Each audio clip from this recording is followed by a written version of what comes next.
our biggest threat next year in the AFC? Because you know what I mean. Who's our biggest threat going to be? Whoever's hiding That, behind you. that was my little guy saying hi. Biggest threat in the AFC? Yes, sir. I mean, I'm thinking it's always Kansas City until further notice.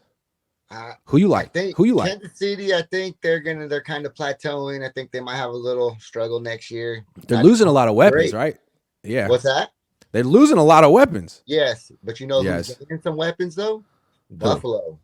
Yep. Buffalo has it down. The only thing they've been lacking these past 2 years is the run game. If they get that run game squared away and stop relying on Josh Allen, I Yeah. think they might become the top dogs. And then we got to watch for Cincinnati. Cincinnati can never figure out that O line and protect Joe a little bit better. That might be Yeah. dangerous there. I mean, who Three do you really think good our teams. biggest? Yep. I mean, I think them's our biggest threats over there. And I'm looking at all the little stats and stuff from last year, and it's like they got a lot of No, I'm power with you. over there. I feel like the Bills are a bigger threat to the Niners than Burrow and the Bengals because the Niners just struggle against quarterbacks who get out of the pocket. Yes, And yes, Josh Allen does it easily. I mean, we saw Josh Allen against the Niners. I mean, he eviscerated him a few years ago. They had a top 5 defense that year. I think that was 2020. yep. It's just a bad matchup. Like we saw the Niners against Joe Burrow. Joe Burrow is really good, but he's going to basically stay in one spot. He wants to throw the And ball before he he, runs.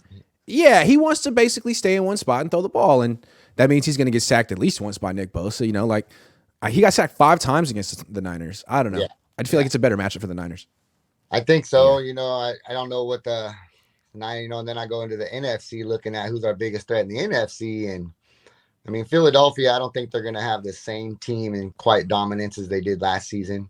I just don't believe that. It's hard to repeat those performances. Niners have been kind of fortunate, but at the same time, Niners are stuck, can't get over that hump for whatever reason. I mean, we all know the reason, but that's another conversation. But it's like Dallas, if Dak can get it together for one freaking season, Dallas, they're two less interceptions away from beating Yeah. us. You know what I'm When saying? Tony Pollard went down that game, that changed everything. I don't Oh, know if the 100%. I Niners mean, would have won if Tony Pollard had played the whole game. But there's them, but there's also Detroit, I want to say. Like they had a top 5 offense last year and they have a great offensive line. Like I feel like that's the thing with Philly and Detroit. Great offensive lines with no weaknesses. All 5 players are good. Like you kind of need that against the Niners because the Niners, like if you can neutralize their pass rush and D line, you got a shot. You got a oh yeah, shot. Yeah. oh yeah, and, Yeah. and Jared Goff, say what you want about him, he's not afraid to run around in that backfield and extend the play, and that's the Niners' weakness. If he That's has our time, he yes. can throw. Oh And yeah, same thing oh with yeah. Jalen Hurts. And like those teams give them time.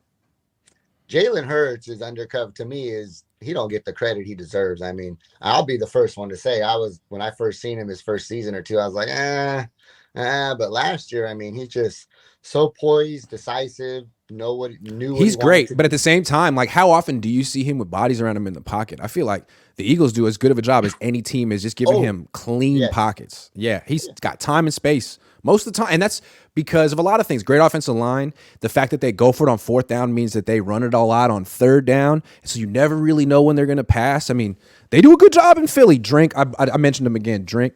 Every time I mention Philly, you got to drink. It's the game. But you can't because you're a father. And it's Yes. Thank 11, you. 12. Yeah. Yeah, definitely. Got things to do today with the little ones. But Yeah. but yeah, Philly there, they protect him. Let's go all the way back to I can't remember 2020, 2019, 18 when Romo was still in the game playing for Cowboys last season or two. Jerry Jones wanted the Super Bowl. He went all out. I mean, Romo was Mm. having 7 seconds in the pocket Yeah, he did and have a great offensive line. they Yeah. still couldn't get it done. Goes Yeah. back to you got to have a few main pieces to get this thing done. Yeah. Nothing against Brock, Trey. We don't know either one of them. We don't know which one's going to be great or not. So I don't think we even have a Super Bowl window here to talk about. I'm Yeah. still a believer in if you have 2 quarterbacks, you have none. Right. You're splitting the Yeah. reps. You're splitting the reps between Trey Lance and Sam Darnold. Okay, yeah. And that's why to me, like the Niner fans I think the Niners are very confident about what's going to happen this season. But I feel like other teams are looking at the Niners like the Seahawks. Aren't the Seahawks looking at like, hey, this could be our year? The Niners they legitimately don't know who their quarterback is. We do. Like we wouldn't Seahawks are trade places flying. with them at quarterback. Yep, Seahawks are flying under the radar right now. I mean, they've They always just been. need a couple pieces, man. Like Yes. like one pass rusher, maybe one more offensive lineman. Like They're a pretty good team. They're pretty young, but they're pretty good. And the thing of it is, is Pete Carroll, as old as he is, he might be evolving. He might have seen what's happening, what's going on. I mean, I have to say he's not It stuck in seems his like he values the quarterback position in offense more than Kyle. That's crazy to yes, me, man. You're a yes, defensive coach, but he gets it. Yeah. yes. He understands. Yeah. I mean, he's seen what Russell Wilson did. He's seen Yeah. Russell Wilson was done with him too, so he moved on. He's Yeah. got somebody hungry that wants to play, that knows his system, that's doing his thing, and he's keeping him healthy. Yeah. Big key factor. He keeps him healthy. That's right. But that's all I want to talk about, man. Just what's going on with who's our biggest threat, something a little different. Because I'm thinking about next season, and it doesn't matter to me who's quarterback, lineman, this, that, and the other. Because if we don't got the pieces to beat the team on the AFC, none of it matters. I feel it. That's right. That's the goal. Thank you, man. Have a good day, Peace, Grant. man. Thanks for taking You my too. call, buddy. For sure. Bunless Hot Dog says Jed York looks like a guy who requests, "Can you take me higher?" by Creed on the Cabo trip bus. Probably wears a flat bill like Kyle too. LOL. No, Jed York kind of reminds me of like George Costanza in that episode where he like kind of develops like he really wants to be friends with Elaine's boyfriend who's like the rock climber, and he's like, "Hey, can I come rock climbing with you?" And like, "I'll make the sandwiches." Like that's Jed York. He's the guy making the sandwiches for the rock climbing trip. Jed York. Does anyone watch Seinfeld?